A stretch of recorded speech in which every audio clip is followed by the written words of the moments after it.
Fala pessoal, Isaac aqui.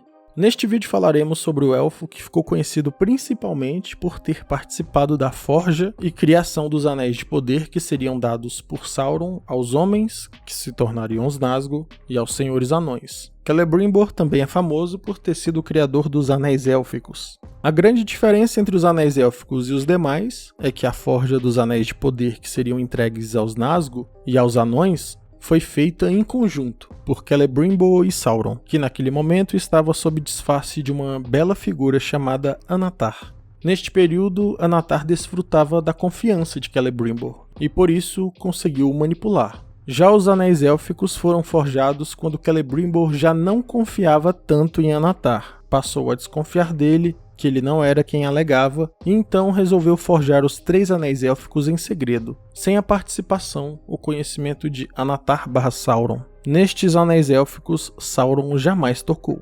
Celebrimbor foi o segundo elfo mais talentoso de todos os tempos, perdendo somente para o seu próprio avô, ninguém menos do que Fëanor, aquele elfo que criou 3 joias que conseguiram capturar luz divina no interior delas, chamadas de Silmarils. Vamos ao vídeo.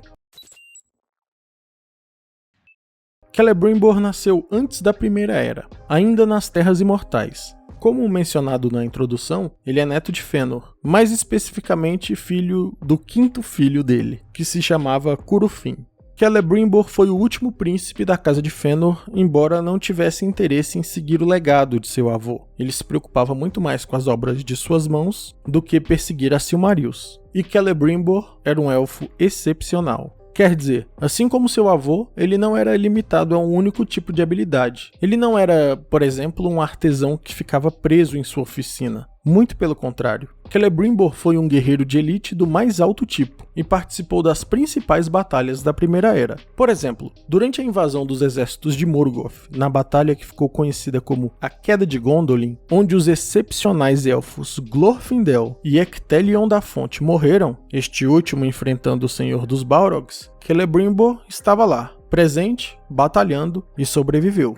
Posteriormente, Celebrimbor participou da Guerra da Ira. Essa guerra envolveu todos os Balrogs, dragões e abominações que Morgoth tinha a seu dispor. Foi também nesta guerra que Morgoth foi derrotado definitivamente entre aspas, e banido para fora do planeta, para um local chamado Vazio, uma espécie de buraco negro do espaço. Celebrimbor também estava lá. Lutou e sobreviveu a essa guerra tão feroz que afundou uma região inteira do continente, chamada Beleriand. Durante a Segunda Era, Celebrimbor conseguiu parar de participar de tantas guerras e se estabeleceu na região de Eregion.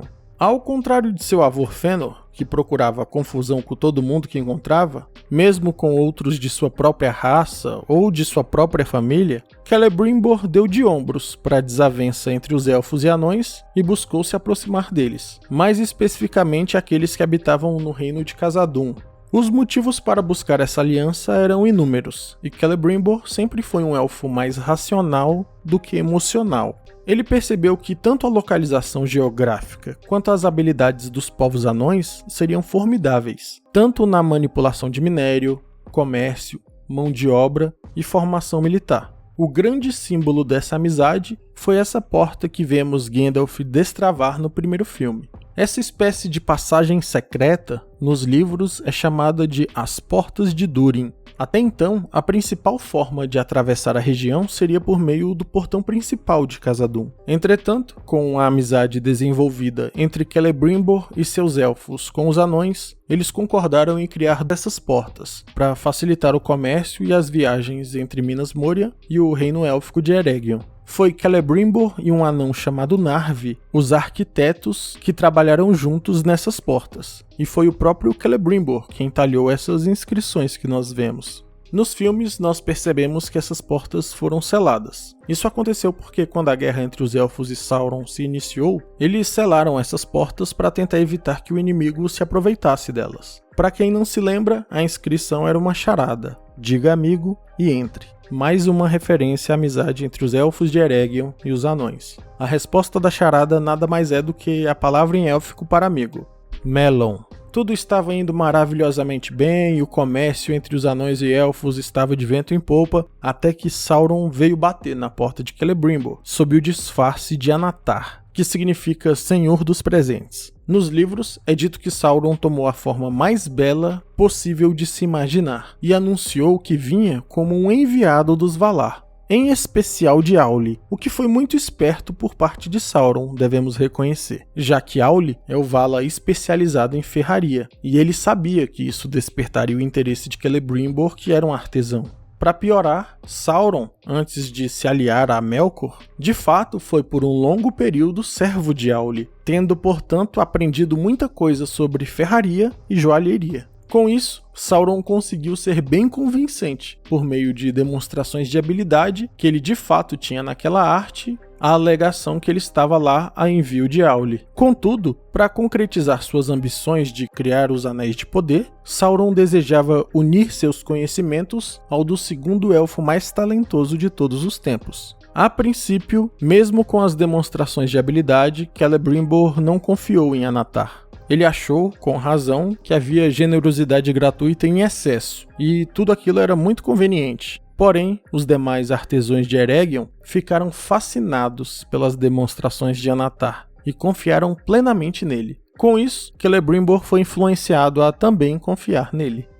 O plano inicial de Sauron não era dar 9 anéis aos homens e transformá-los em Nazgûl e os outros 7 anéis aos anões. Este foi o plano B. O plano A de Sauron era unir suas próprias habilidades às de Celebrimbor e criar 16 anéis que seriam dados todos aos senhores elfos. Em segredo, no entanto, ele forjaria um anel regente que controlaria todos os demais. E uma vez que os elfos se juntassem à sua causa, ele aniquilaria qualquer resistência que ainda houvesse na Terra-média. Porém, Galadriel e Elrond desconfiavam bastante de Anatar. E de tanto insistir, Galadriel acabou convencendo Celebrimbor que seria um grande erro confiar nele. Por causa disso, Celebrimbor utilizou a mesma técnica aprendida com Anatar e forjou em segredo os 3 anéis élficos. Nestes, como já dito, Sauron não teve qualquer participação e sequer jamais os tocou. Porém, quando os 16 anéis foram dados aos senhores elfos e Sauron colocou pela primeira vez em seu dedo o anel regente, os elfos sentiram instantaneamente a malícia e tentativa de controle mental e retiraram os anéis de seus dedos imediatamente. Completamente frustrado e com sede de vingança, Sauron então declarou guerra aos elfos. Guerra esta que ficou conhecida como a Guerra entre os Elfos e Sauron na Segunda Era.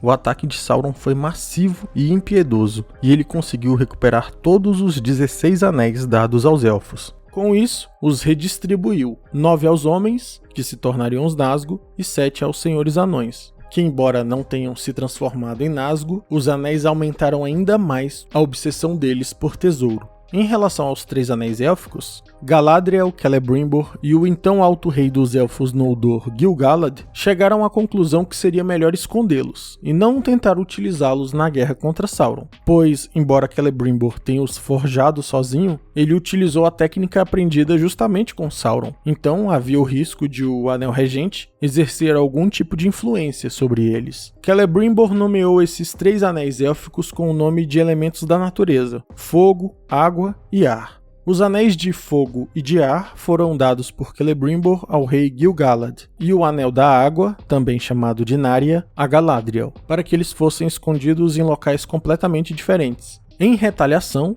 Sauron convocou todos os seus exércitos e transformou em cinzas o reino elfo de Eregion. Durante a batalha, Celebrimbor foi capturado e torturado por Sauron. Durante o ápice da tortura, Celebrimbor acabou revelando a localização dos 16 anéis que seriam dados aos homens e aos anões, porém se recusou a revelar o paradeiro dos anéis élficos, o que acabou resultando em sua tortura até a morte. Seu corpo foi então pendurado num mastro e atingido por flechas. As hordas de Sauron ainda o levaram como troféu e banner de guerra ao atacar os Portos Cinzentos. Não há menção se Celebrimbor se casou ou se teve filhos.